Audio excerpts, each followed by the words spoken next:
Food bloggers, hi, how are you today? Thank you so much for tuning in to the Eat Blog Talk podcast. This is the place for food bloggers to get information and inspiration to accelerate your blog's growth and ultimately help you to achieve your freedom, whether that's financial, personal, or professional. I'm Megan Porta, and I've been a food blogger for over 12 years. I understand how isolating food blogging can be at times. I'm on a mission to motivate, inspire, and most importantly, let each and every food blogger, including you, know that you are heard and supported. One of the topics that I never get tired of talking about on this podcast is landing brand deals, working with sponsors, because everyone I talk to has a different perspective. Everybody has different tips, different strategies they use that work really well. And that is definitely the case in this episode. I talk to Breanna. She is from Need the Recipe. She talks to us about landing paid brand deals as a small creator. She debunks the myth that you need 10K followers on Instagram. You don't need anywhere close to that. And she is proof of this. Her story is proof of this. She also talks to us about media kits, setting rates, not getting discouraged, standing firm with your rates, and many other little nuggets are included. So I hope you really enjoy this episode. Whether you are wanting to work with brands or it's not on your radar, I guarantee you by the end, you will be considering it. This is episode number 438, sponsored by RankIQ. Food bloggers, are you wanting to tap into additional revenue and improve your site experience for users? Chicory might be a great solution for you. Chicory is a leading monetization platform for food bloggers, enabling you to integrate highly relevant, shoppable ads into your recipe content and earn revenue from top CPG brands. Chicory's hyper-contextual ads and shoppable technology will help you improve your site experience and engagement, allowing your readers to go from inspiration to checkout in just a few clicks. Enjoy easy installation and ongoing access to the Chicory team at zero cost to you. Chicory makes it easy to track your earnings, optimize your blog content using recipe insights, and connect with its team. Plus, with integrations with leading ad networks such as Mediavine and 60+ retailers, Chicory makes it so simple to get started earning revenue today. Head to eatblogtalk.com/resources and click the Chicory link to get started. Scroll down to the Chicory logo, click the button that says Learn More About Chicory, or you can go to chicory.co/foodbloggers to learn more and sign up. That's chicory.co/foodbloggers. Bree started on Instagram in January 2023 and then followed with a food blog in February 2023. She always had a passion for writing and cooking, but never thought that she would be able to do something like this. Breanna loves sharing easy meals that are family-friendly and perfect for those with busy schedules. She has been food blogging full-time as of last month and could not be more grateful for the opportunity. Hello, Bree. Welcome to the podcast. How are you today? Hi, Megan. I'm doing well. How are you? I'm good too. Thanks for asking. We're going to talk about brand deals today and everything that goes along with that. Do you have some background to share with your own story and some tips that you have? But first, do you have a fun fact to share with us? Yeah, so a fun fact is that I've lived in 3 different countries and 5 different states. That's always something that people are surprised to hear because growing up, everyone is always like, what? I've lived here my whole life. Like, I've been around. My parents' job always was changing. And so I've lived in Canada, Romania, the US, and then the states I've lived in are South Carolina, North Carolina, California, Oregon, and Texas. And as of right now, I'm in Texas for the past 10 years. So seems like I like this the most out of everywhere. That's so funny. And your states are like all around, literally all around the country. It's not like, Midwest states. It's kind of like the opposite ends of the country. Yeah, exactly. Oh, that's great. I love it. And how do you like Texas? I love it. And, the heat is something that I'm still not used to, which is insane. But this summer's been exceptionally hot. Yeah. But, we just deal with it. We have AC and, we just make do. So, but I do love Texas. The food's great. The people are great. Lots of land. It's nice here. Yeah, good. I'm glad you like it there. I am so grateful that you're here to talk about this. So, you have some tips for people who are looking to get into doing sponsored work. I love the things you have written down here, but I would love to just start with having you talk through your blogging journey a little bit and how that evolved into working with sponsors. Yeah, of course. So I actually started my food blog in February, which was 1 month after I started my Instagram account. And I had just graduated college in December and I was struggling trying to find a job that I actually loved. And I majored in public health. And, during COVID, that was an insanely huge field to be in. But, as it kind of dispersed and it wasn't a public emergency anymore, like there weren't as many jobs. And so I was just really struggling with, do I still want to be in this field? Should I go on? And I had always loved to cook, but I never considered, culinary school or anything like that.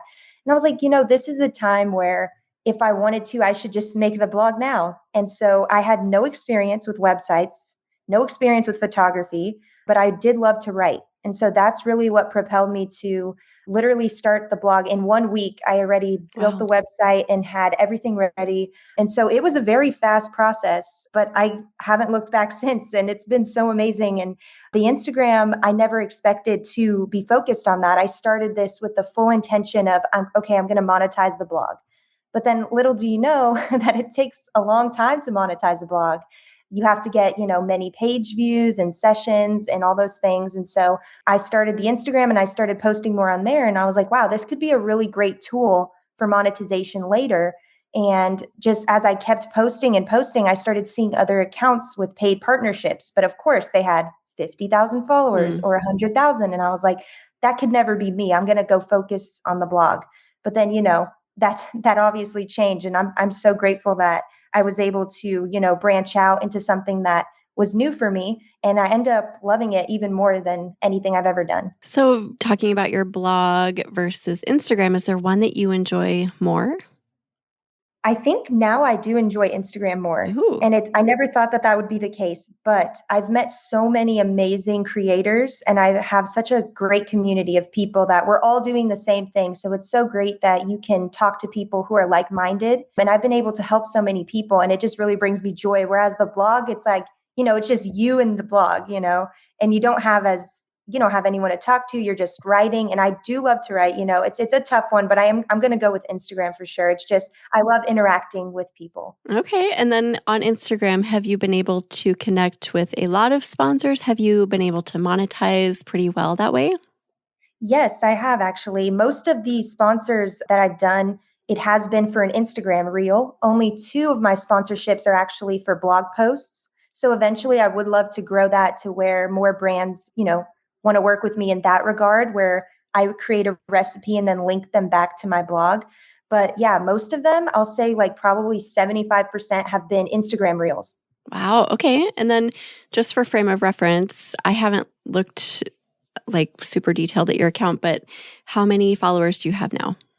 Now I have 4,000 followers. Okay. Okay. So this myth that you need 10,000 followers is not true. You've been getting work doing this, right? With 4,000 Yes, followers. absolutely. And I actually got my first deal right under 2,000. And Oh, so people are, yeah, always shocked to hear that because that's unheard of. No one really talks about payment. I don't think there's a lot of paid transparency still in the Instagram world. I think there are a lot of people who, want to gatekeep because they don't want other people to get paid and all this stuff.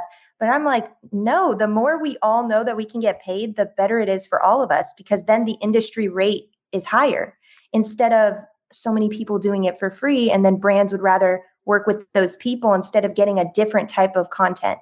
So that's what I'm trying to tell people is like, you don't need to wait for 10K. There's no point in waiting. Your content is amazing now. If you're putting in the work now, if you're putting in 8 to 15 hours to make a recipe, what do the followers have to do with that? okay. So you did yours at around 2K followers, your first one. But do you believe that people even under that number could get brand deals? Oh, absolutely. I always say that if I would have known, I would have started pitching brands a lot sooner, even at 800, 1,000. I have a friend who at 900 got a brand deal. it's really about how you pitch yourself to brands and what you bring to the table, because brands are a business and they want to see, like, are you going to bring us more content, more exposure, more sales? You have to be clear with what you're offering. You can't just expect the brand to, hop in your DMs. I'm sure a lot of them will, and I have a lot that do. But when you pitch, it really changes the game because you're the one who's in charge now. Yeah. So being clear with your offerings, and then also I imagine being clear with the things you're best at, right? Like the qualities that really make you stand out. Absolutely. And that's if that's stop motion video for some people, or maybe you're really great at specific types of food photography, or you're really good at writing, so you want to focus on blog, you need to tell the brands that, because they're not going to just look on your page, but it should be clear that you're good at something, but you want to reiterate that, because as soon as you tell them, then they're like, okay, this is what's valuable and this is what this person specializes in. And so they're more willing to hear you out. Okay. So talk about the pitch. How do you go through the pitch? How do you find that? There's a lot of questions I want to ask. So I'll start with that. Like, how do you find the brand that you want to pitch to, and how do you go about that? So the first thing I do always is look in my cabinet, look in my shelves, look in my house, everywhere. I find brands that I already use. And I think that's so important as a creator to, it's establishes your credibility with your audience too, because it's not like, oh, I just work with this random brand because they paid me. It's like, no, I've been using this brand for years, or, my family introduced me to this brand, or I've been cooking with this. I cook every day with this seasoning or whatever it is. So that's my biggest tip, is to just go in and look at what sugar do you use? What flour do you use? Do you have a certain brand for, plates or silverware, anything? And then go from there first. And that's where I found the most success, is brands that I already use, because then my pitch becomes so much more natural, right? Because then I can just go to my DMs, find them and say, I've been using your product for a while and I specifically love this product and I would love to work with you in recipe development, because that's what I specialize in. So that's what I always am pitching, is recipe development. But I do let them know I do have other services. But for sure, I think pitching brands that are in your house is going to be the first step. It just makes things a lot smoother. And how do you find brands? Because I find that when I try to reach out to brands in the past, when I've tried to do this, it's hard sometimes to find the right people, and you keep sending emails to the same email address over and over, and you're like, well, I don't even know where else to find these people. So how do you go about that? Absolutely. Yeah. Sometimes the DM, they'll give you the email contact that's just like media at whatever.com. And you can tell that that's the general one where they get so many other inquiries, and you just know your email is about to get lost. But some people are actually nice and they give you the real name for the person. But in the case where they give me a general email, what I usually will do is use LinkedIn. So LinkedIn's going to be a really awesome resource for looking up the brand and finding out who's their VP of marketing, who is their social media strategist, all these things. You can find it because it's a public forum, so it's all the information is on there. I've had success with finding people from big brands on LinkedIn. So that's like my little trick that I definitely would recommend. Okay. Yeah, I never think of LinkedIn. I have a LinkedIn account and my husband's always like, you need to be on LinkedIn more, but I just don't go there enough. But that is like a secret little gem there. Yeah, for sure. And it's like, for us, we have so many other platforms. It's like, really, do I have to get on one more? Yeah. But I think it is worth it, honestly. If you could make like a separate account for your food blog, a separate LinkedIn account, I think that would be really smart. Okay. So you found the person you want to talk to, and how do you pitch them? What do you say to them? So I always tell people, don't go in as like this big fan and try to, oh my gosh, I love you and I've been using it for, don't do that. They get so many messages like that. And of course they're thrilled to hear that you love their products, but you have to realize that, like, the person behind the social media, you have no idea who it is. They probably are just an intern. You don't know who's there. So it's not really, Right. Don't pour your heart and soul out. That's what I'm saying. So make sure that you go in with a professional mindset, but keep it short and sweet to the point. I always just will give a specific product that I love, because I want them to know that I actually know about their products. You want them to know that you did your research. So if I pitch a sugar brand, I'll say, like, I specifically like your brown sugar and I just made blah, blah, blah last week, muffins last week. So I want them, you start a little bit of a conversation there to get their attention. And then from there, like I said, you offer what service is your best. So I offer recipe development, and I would love to work with you this summer or this fall. If you could please give me a great email to send a project proposal to, I would really appreciate it. And then from there, they'll send you that email. So that's what's been working for me, is always being specific with the product that I actually love, and then offering my service. I think that's the best way to do it. Don't send a super long DM because they will definitely not read it. It's Instagram, people just want to scroll, right? They just want to read it and be done. So keep it short. I'd say like 3 sentences. Yeah, because you think about people who send you DMs on Instagram, and when I get the really long ones, I'm like, out.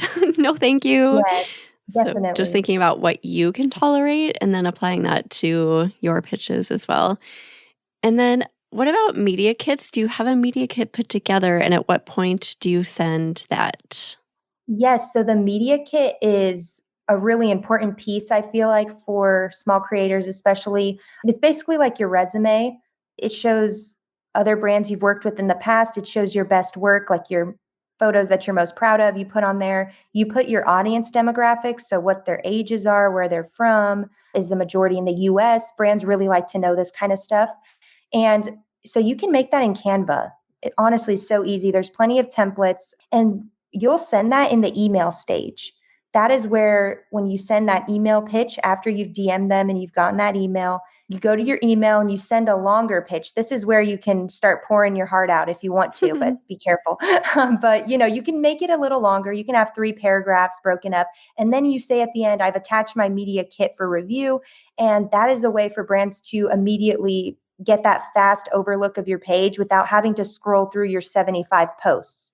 The media kit should tell them everything they need to know. There shouldn't be any surprises there. Your niche should be like super clear. They shouldn't be like, is this person in the food industry or the lifestyle or fashion? Like, it should be super clear what you're working in. So yeah, media kits are definitely really important. And then, so your niche, you should spell that out, like who exactly they are. Demographics, do you get into that too? Yeah. So for the about me, definitely in the first sentence, just putting like, I am a food blogger based in Texas. That's what I usually do, and that works. And then in the middle of my media kit is where I do demographics. Sometimes they want even more information. It really depends on what the brand's goals are for their campaign. But I'd say at the very least, just including like the percentage of male and female, what the ages, are they based in the US, things like that. And then sometimes they want to know, what are the top cities?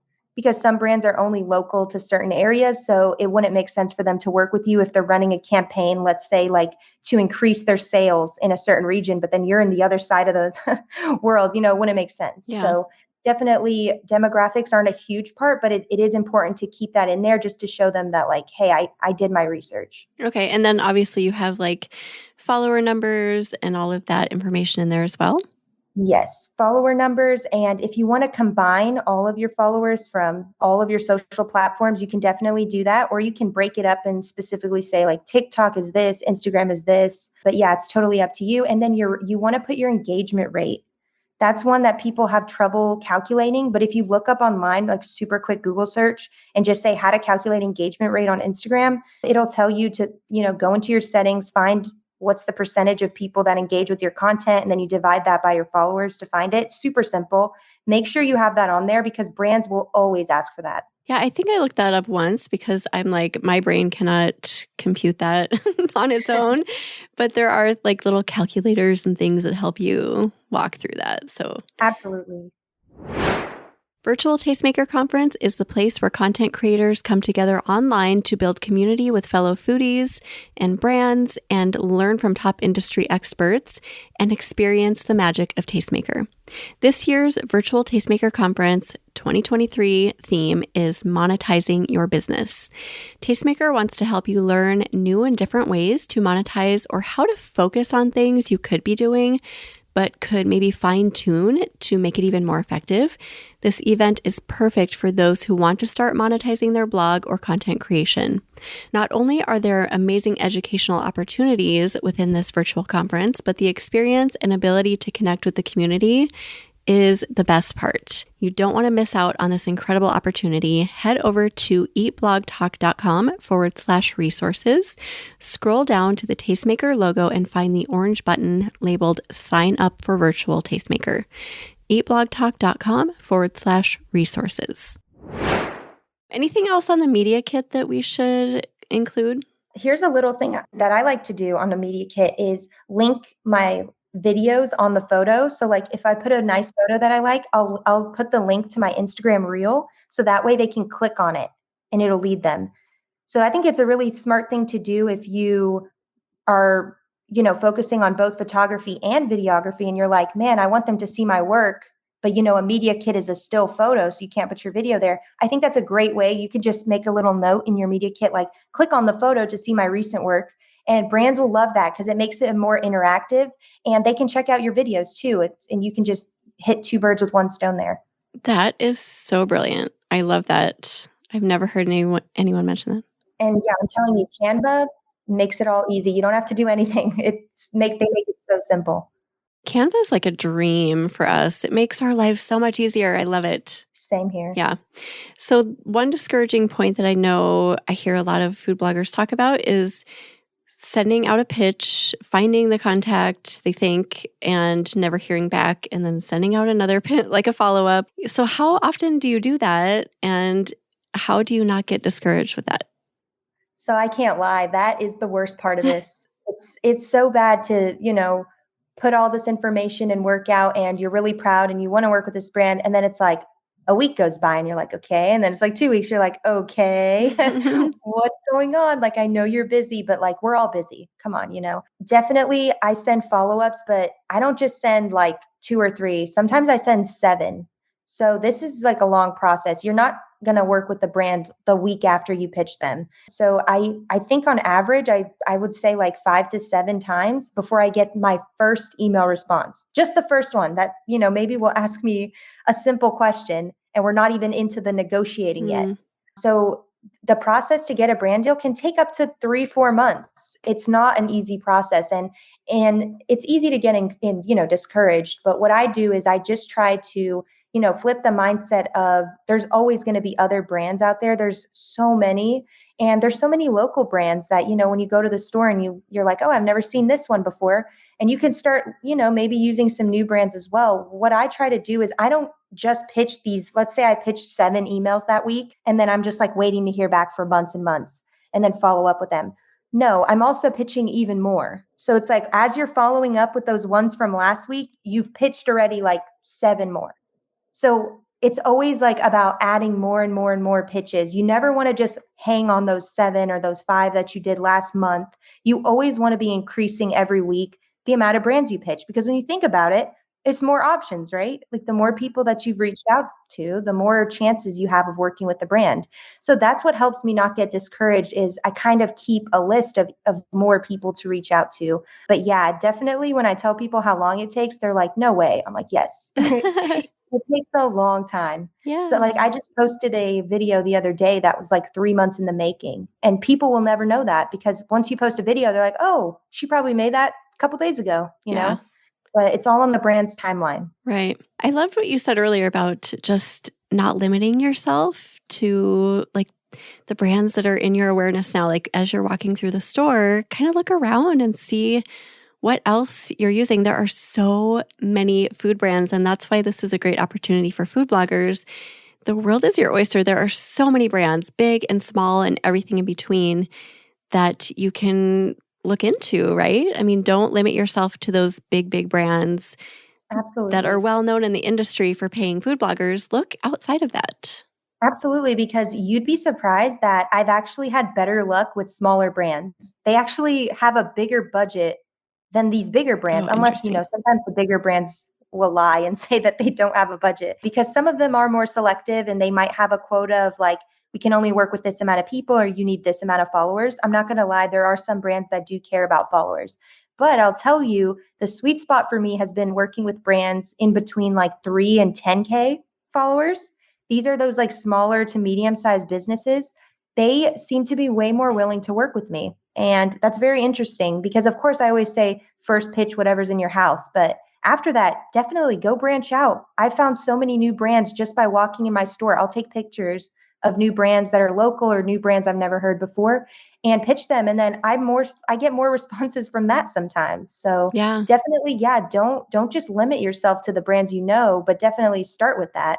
Just so that way you're more comfortable. But then, yeah, you'll gain that confidence to be able to reach out to even more later on. Do you keep track of all this? Do you have a spreadsheet or something that keeps track of all of it? Yeah, I just use a simple Excel right Mm-hmm. now, and I just kind of write down and I'll put whether they responded or not, and then I put the time that it took from start to finish. I'm starting to want to like track the hours because I need to realize like how long it takes, like the administrative side of things, because I always calculate how long it takes to make content, right? Mm-hmm. But the behind the scenes is even as much work, honestly.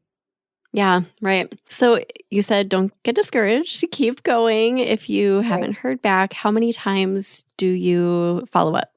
I would say if they haven't answered within 6 to 7 days, follow up once every 6 to 7 days. That's Okay. what I would do. And then is there a cutoff there? Do you do it like a handful of times? I cut it off personally by like the the seventh or eighth time I'm following up. I kind of am like, okay, we're done. Yeah. I mean, go ahead if you want to keep going, but it's like I can put that time and energy into a brand that is going to read my email. Yeah, So right. Okay, let's see. What about rates? At what point do you mention rates and do you do that on a case by case basis or how does that go for you?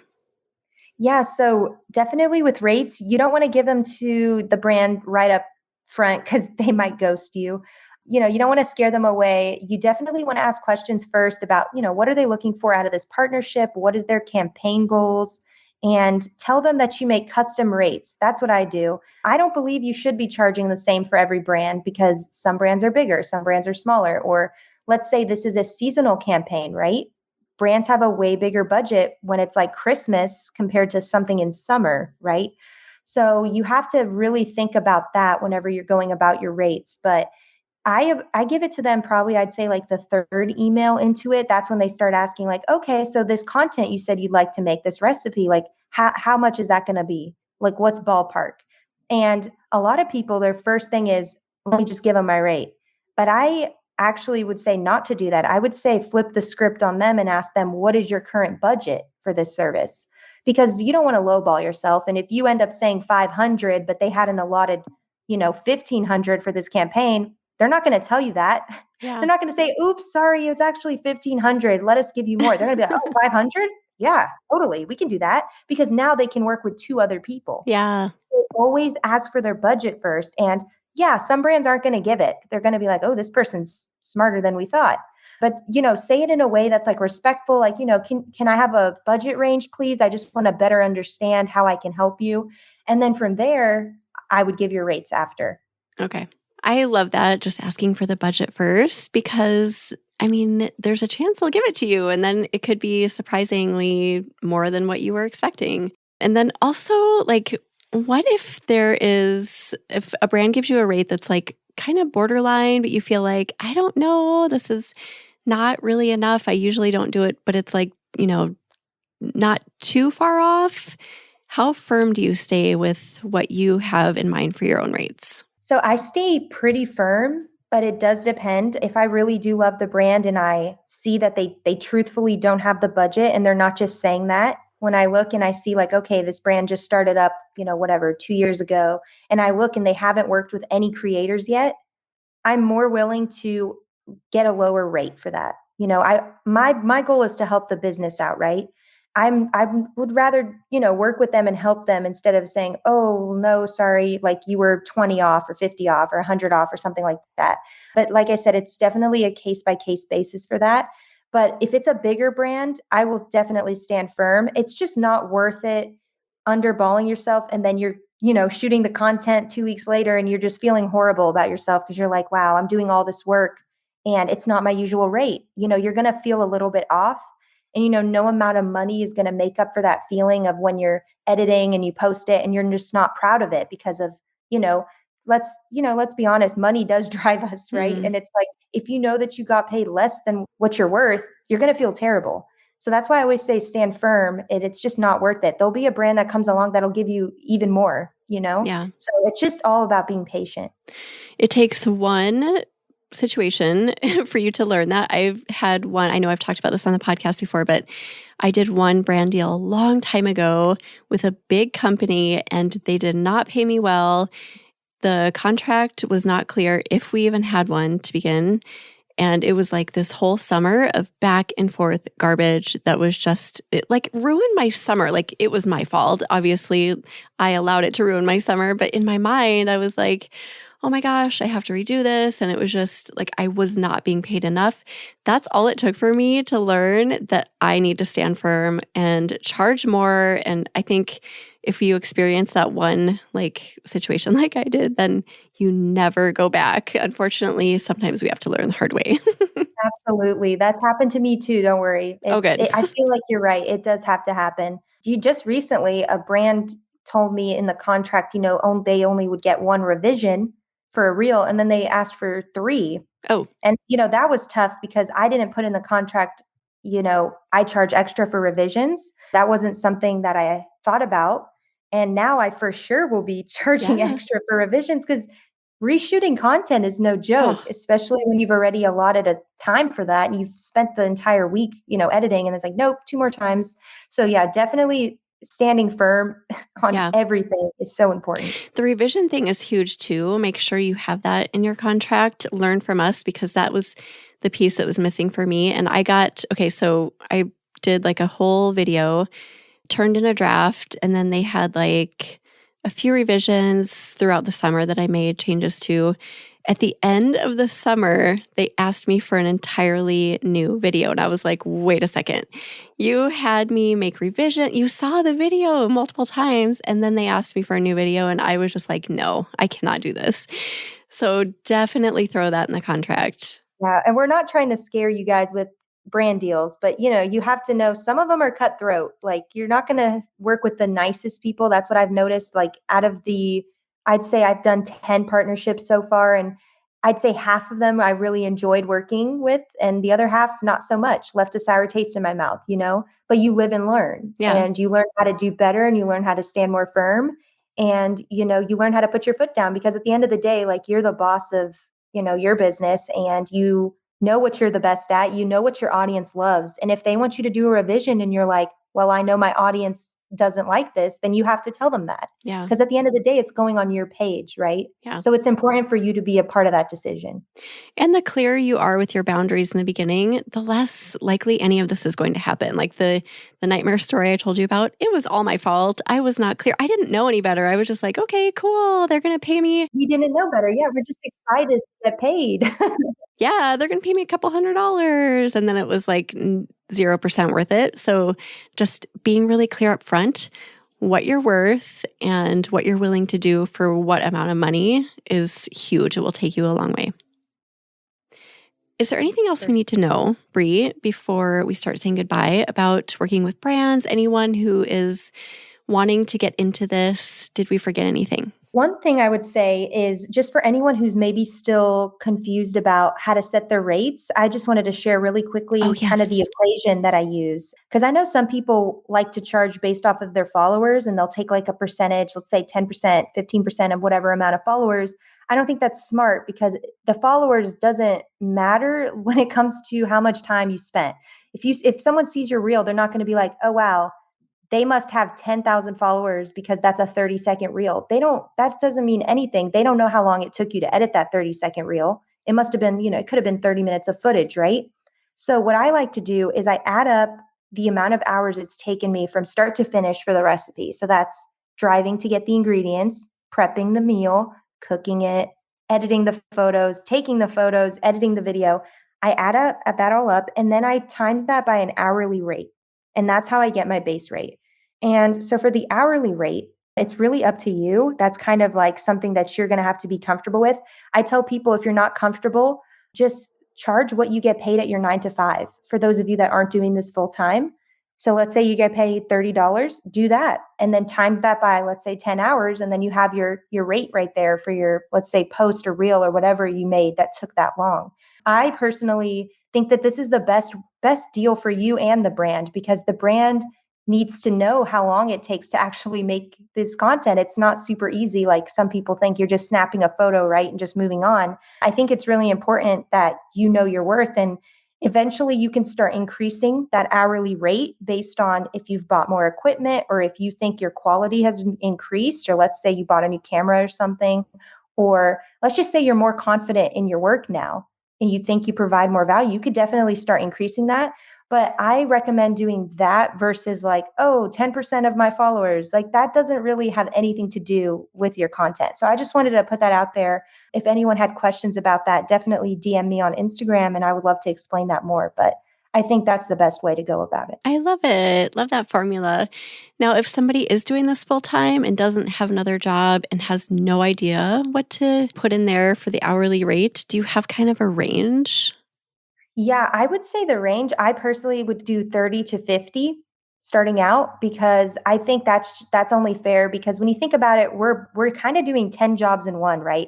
We're food photographers, we're writers, we're we're like marketing, we're social media, we're all these things. And when you take the industry standard rates for all these types of jobs, it's around 30 to 50 an hour. Okay. So for me, I think this would only be fair as if, because we're doing everything by ourselves, most of us, right? Until we get, some more people on our team. So I think 30 to 50 is a pretty safe shot. Okay. I love it. Love it. Love it. Anything else before we say goodbye? This has all been so amazing. No, I think that was pretty much it. Thank you for sharing all this. I feel like it was definitely a new spin, and you added some novel things in here that we haven't touched on before. So thank you so much for all of this. Of course. Thank you so much for having me. Yeah. Do you have either a favorite quote or words of inspiration to leave us with? Yeah, just words of inspiration is, I know it's like, it sounds corny, but honestly, just not giving up in this field and not thinking that you are you're just not good enough, right? Or you think there's too many people out there doing this and the space is too large for you. That's not true. And that is really a limiting belief that it's going to hurt you in the end, because when you're always worried about what everyone else is doing and you're comparing, oh, look at what camera she has, or look how many brands she's worked with, you're going to be stuck down in a pit because you're looking up at what everyone else is doing, right? You need to climb out of this pit that we've built for ourselves. And that way you can be at the top and you can be the person that gets those goals ready, and you can be the person getting brand deals and working with, your favorite people, or improving your blog or your photos, anything. It's just, we're the people that puts ourselves in these pits, in our lives. And it's really important to just remind ourselves, not to be a victim in this, and to always rise to the top and just look around and just be grateful for where you're at. Be grateful that you're at 200 followers, or that you're at 1,000 followers, 2,000, so on and so forth. And I think being grateful will really reap benefits in the future. Bree, that was the best pep talk I've heard in so long. I'm going to listen to that over and over every day this week. Thank you. That was so amazing. Thank you so much. So many good things thrown in there. Thank you so much. It was such a pleasure to talk to you. We'll put together a show notes page for you, Bree. If anyone wants to go look at those, head over to eatblogtalk.com/need the recipe. Need is like knead bread, KNEAD. So tell everyone where they can find you, Bree. Yes, you can find me at Instagram, TikTok, and Facebook at Need the Recipe, and my blog is needtherecipe.com. Awesome. Thank you again so much for being here, and thank you for listening, food bloggers. I will see you in the next episode. Thank you so much for listening to this episode of Eat Blog Talk. Don't forget to head to forum.eatblogtalk.com to join our free discussion forum and connect with and learn from like-minded peers. I will see you next time.